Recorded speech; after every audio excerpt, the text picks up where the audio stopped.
الكابون حرفيا اخطر رجل في العالم، كان وما زال اشهر رجل عصابات على مر التاريخ. الراجل اللي امتلك مدينة شيكاغو بدون تتويج، واللي تسبب في احراج كبير جدا للحكومة الفيدرالية فاجبرها ان هي تعين عميل للقبض عليه. الكابون كانت وما زالت اشهر قضية في تاريخ العدالة الامريكية. الكابون العدو الاول للشعب الايطالي بمقولته المشهورة بالمسدس يحل جميع المشاكل.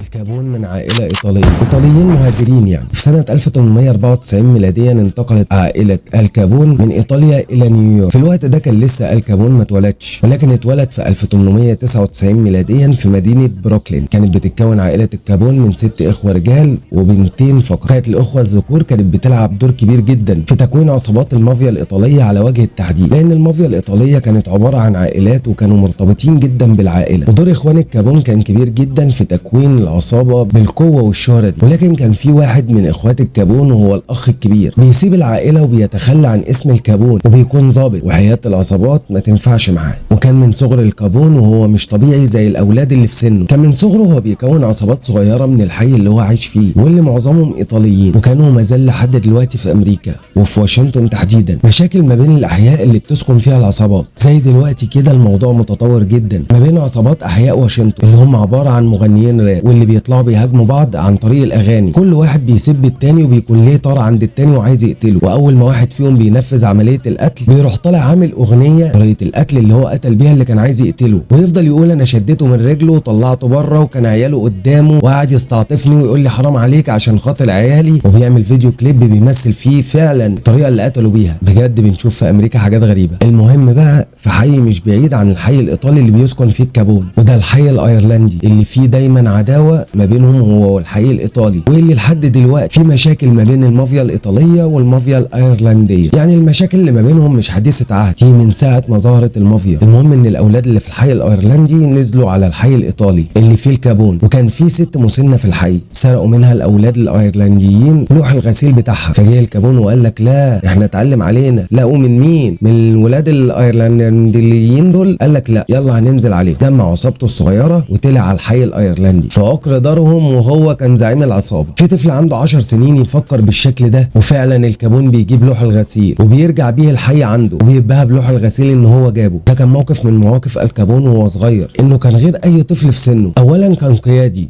وثانيا ودي كانت مشكله في حياته ان هو بيحب الظهور والتفاخر، ودي كانت نقطه تحول للكابون لما كان عنده 14 سنه. حصلت مشكله ما بينه وما بين المدرسه بتاعته وعاقبته بالضرب. وطبعا الكابون زي ما وصفنا ان هو كان عامل هيبه لنفسه وبيحس ان هي ما تنفعش تتكسر، وعلى ايه؟ ايد مدرسه. فقرر الكابون ضرب المدرسه، وكان مش ضرب عادي، كأنه بيضرب واحد صاحبه. فبسبب اللي عمله اترفد الكابون من المدرسة. ولما راح لأبوه وأمه وهو بيتكلم معاهم قال لهم أنا مش عايز أتعلم، أنا عايز أشتغل وأنزل في الحياة العملية. أنا ماليش إني أدرس أصلا وأتعلم، أنا أنزل شغل وأدخل فلوس وأتعلم من الدنيا، هي هتكون علامها احسن. لا رجوله يا كابو. في الفتره دي في نيويورك كان في حي اسمه اعلى التل، والحي ده كان بتاع الاثرياء بس، وما كانش ينفع اي حد يخشه من احياء المهاجرين زي الحي الايطالي او الحي الايرلندي انه يخش حي الاثرياء ده الا لو كان شغال عندهم زي خدام او بواب او مزارع حدائق او سواق او اي نوع من اعمال الخدمات. ولكن الكابون زي ما قلنا قبل كده ان تفكيره ما كانش عادي، فكان دايما بيكلم نفسه هو انا ليه ما كنش زي الاثرياء دول، وليه ما كنش انا اثرى منهم كمان. كان دايما الكابون كان بيفكر اكبر من حجمه بكتير. وكان في الوقت ده ابتدى الكابون ان هو ينزل ساحه العمل، واول شغل كان ليه كان في مكتبه واتطرد منها، وابتدى يتنقل من شغل لشغل ومن مصنع لمطعم، حاجات كتيره اشتغل فيها وكان كلها بيطرد منها بسبب اسلوبه المهاجم والعنيف، لغايه اما وصل ان هو يشتغل حارس في بار. والبارات في الوقت ده كانت منتشره واللي كان بيمتلكها العصابات، وكان البار اللي بيشتغل فيه الكابون كان بيمتلكه زعيم عصابه اسمه فرانك ييل. وخليكم فاكرين الاسم ده كويس لاننا هنحتاجه كتير في قصته، لان فرانك ده بقى اللي هياخده الكابون بوابه لدخول عالم العصابات والجريمه المنظمه. وفي موقف حصل للكابون في الفتره اللي اشتغل فيها في بار فرانك وساب له اثر كبير جدا في حياته، اثر عمره ما هينساه، لان الاثر ده كان كل ما يشوفه في المرايه كان هيشوفه على طول. والاثر ده ادى للكابون لقب في حياته. اللقب ده كان ليه هيبه كبيره جدا، وكان اسم اللقب ده سكار فيس، ومعناها نطبة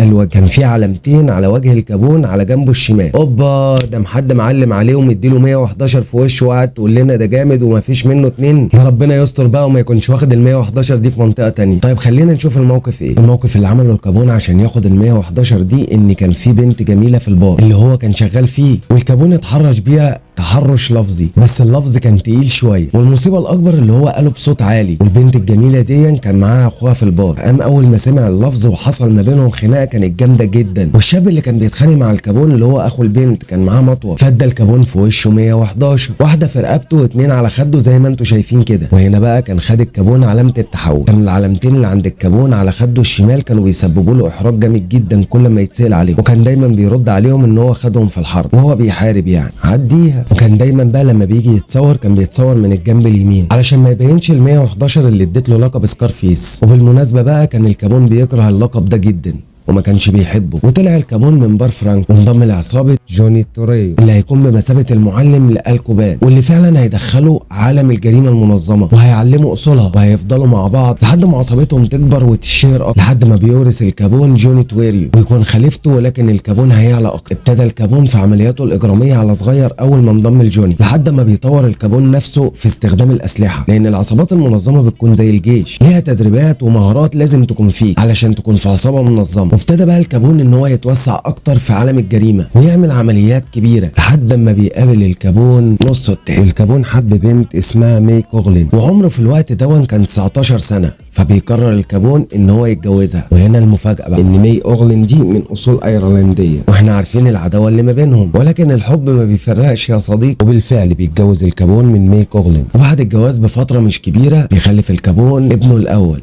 البرت. الكابون حس في الوقت ده ان هو اصبح مسؤول وان حياه العصابات مش هتنفع ليه في الوقت ده، وفعلا بيخرج الكابون من عالم العصابات بعد زعل شديد مع جوني على مشيان الكابون، وبيروح يشتغل كاشير في مطعم صغير بعيد عن الحي اللي بيسكن فيه اهله علشان يبعد عن العصابات. ولكن حياته زي الكابون عمرها ما هتستقر على الوضع ده. ولكن بعد فتره مش كبيره بيجي خبر للكابون بان ابوه توفى بالسكته القلبيه، فبيضطر الكابون ان هو يرجع للحي بتاعه في بروكلين علشان يحضر عزا ابوه. وبعد ما بيقعد مع امه واخواته بيلاقي ان هم بسبب موت ابوهم هيعيشوا في فقر اكبر، لان ابوه كان مصدر الدخل الوحيد للاسره، وان مفيش اي دخل بيخش ليهم الا كان من ناحيه ابوه. فحس الكابون ان اخواته وامه محتاجين ليه في الوقت ده في امس الحاجه، ولكن شغله ككاشير في مطعم يعني مرتب صغير ما يقدرش يعول بيه عائله امه وست اخوات غير مراته وابنه. فللاسف اضطر الكابون للرجوع تاني لحياه العصابات. بيرجع تاني مع معلمه جوني توريو واللي بيرحب بيه جدا ترحيب قوي. حبيبه رجع له، وهيبتدي الكابون بناء امبراطوريه عصابه الكابون علشان تكون اخطر واشرس واقوى عصابه مافيا على الاطلاق. ودي بقى كانت المرحله الاولى من قصه حياه الكابون، وانا بحاول على قد ما اقدر اني احكي القصه بتفصيل لان التفاصيل بتديك رؤيه اوضح للقصه. ولكن للاسف الوقت بيعدي بسرعه يا صديقي، لان للاسف ما اقدرش اني انزل القصه كامله، وده لان قناتي لسه جديده، لان اكتشفت ان الحلقات اللي وقتها طويل ما بيبقاش ليها حظ من المشاهدات. اشوفكم بقى في الحلقه الجايه في باقي قصه الكابون اللي لسه فيها متعه واثاره واكشن. ولا تنسونا بقى بالاشتراك واللايك، وفي امان الله الى ان القاكم، والسلام عليكم